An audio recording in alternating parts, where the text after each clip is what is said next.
है किसी में ये हिम्मत कि आपने जातिवाद को तोड़ा हो? है कोई यहां पर यह कह सकता हो कि वाल्मीकि और भंगी समाज के लड़के को अपना दामाद बना लूंगा? है कोई कोरी, है कोई चमार, है कोई भंगी जो कह सकता हो कि हम आपस में भाई हैं? ब्राह्मण से ज्यादा दुश्मन वाल्मीकि को चमार नजर आता है और कोरी को चमार नजर आता है। क्या इस को तोड़ सकोगे? अगर इसको तोड़ते हो तो लो संकल्प, लगाओ नारा जय भीम।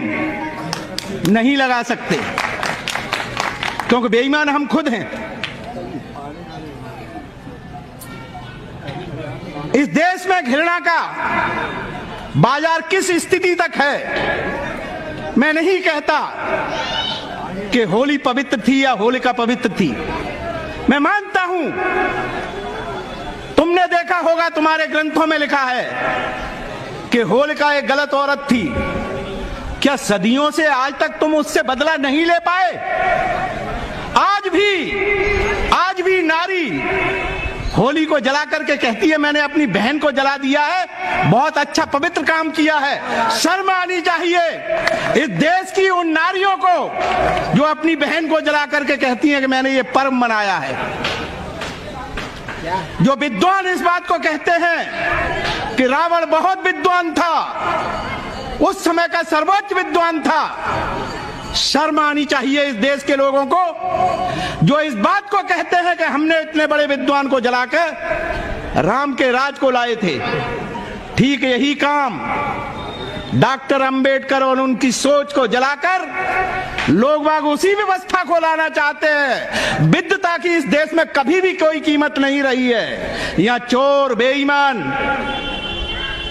या ये कहिए का सामाजिक तत्वों के नाम से धर्म बनाए गए, त्योहार बनाए गए, त्योहार गढ़े गए। यहाँ चोर और जुएबाज लोग बाग त्योहारों को मनाते हैं, उनके त्योहार माने जाते हैं। और तुम जो सबसे कमेरा वर्ग, इस देश का मजदूर और किसान जो सबसे ज्यादा जातियों में बटा हुआ है, उस समाज से पूछिए। आज किसान कहता है कि हम आत्महत्या करते हैं। किसने कहा था किसान से कि वोट देना जाति के नाम पर? जो खेल यहां इस देश में खेला गया, हमने 4-5 परिवारों को देखा है। उनके घर के नौनिहालों को जब 2 अप्रैल को मारा गया था, हो सकता है आप लोग सोचते हो कि हमने बहुत अच्छी अपनी शक्ति का प्रदर्शन किया था। ये तुम्हारा भ्रम है। अभी भी आप झूठ पर खेल रहे हो। जो अनटचेबिलिटी एक्ट के तहत न्याय किया गया था, वो न्याय नहीं था, वो प्रायोजिक व्यवस्था थी आरएसएस और हिंदुत्व की, जिसमें एक तीर छोड़ा गया था सुप्रीम कोर्ट से, जिससे देश का दलित भड़केगा, ऑर्गेनाइज होगा, और क्योंकि वो अनटचेबिलिटी एक्ट के अगेंस्ट में होगा, इससे देश का किसान, अपने आप को हिंदुत्व कहा जाने वाला, वो सब ऑर्गेनाइज इसलिए हो जाएंगे कि चलो अब हमने इन चमार चूड़ों को एक तरफ करने, इन्हें हमें सबक सिखाना है। इसलिए पूरा हिंदुत्व एक हुआ और 1900 के चुनाव में 19 के चुनाव में इसी आधार पर आपको कुचलने के लिए इस देश ने हिंदूवादी शक्तियों को मजबूत किया, जिसका परिणाम आज आप देख रहे हैं। आज हम तो मजदूर, अपने आप में पीड़ित और प्रताड़ित समाज के लोग, हम अपने मान सम्मान की अभी कीमत नहीं समझते हैं। अब तो हमने अंगड़ाई लेना शुरू किया है। अब हम अपनी आजादी की लड़ाई इन नौजवानों के भरोसे लड़ना चाहते हैं। बाबा साहब डॉक्टर अंबेडकर जब थे, हमारे पास ये पढ़ा हुआ नौजवान नहीं था, हमारे पास ये बहनें नहीं थी जो अपने आप में ये सोच सकती कि सम्मान क्या होता है, धर्म क्या हो सकता है, शिक्षा क्या होती है, विकास क्या होता है, अच्छे तरह से रहना खाना पीना क्या होता है, ये हमारी उस समय की माताएं बहनें नहीं समझती थी। आज हम ये जान गए हैं कि आजादी का अर्थ क्या होता है।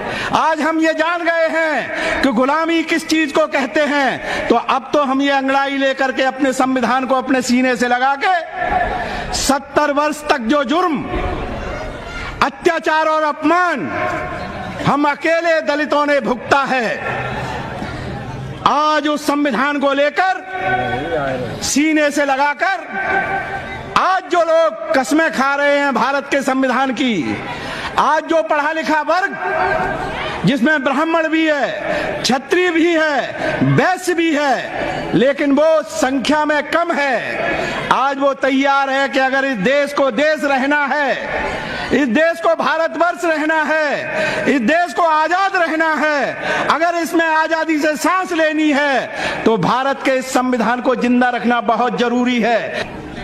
आज हम सुप्रीम कोर्ट से उम्मीद रखते हैं कि वह संविधान की रक्षा के लिए आगे आए। आज 4 जज सुप्रीम कोर्ट के कहते हैं कि इस देश का संविधान खतरे में है। उस पर कोई चर्चा क्यों नहीं होती, उस पर कोई मंथन क्यों नहीं होता? तो आम नागरिक तो सुन के कहेगा ही कि जरूर हमारे देश का संविधान खतरे में है।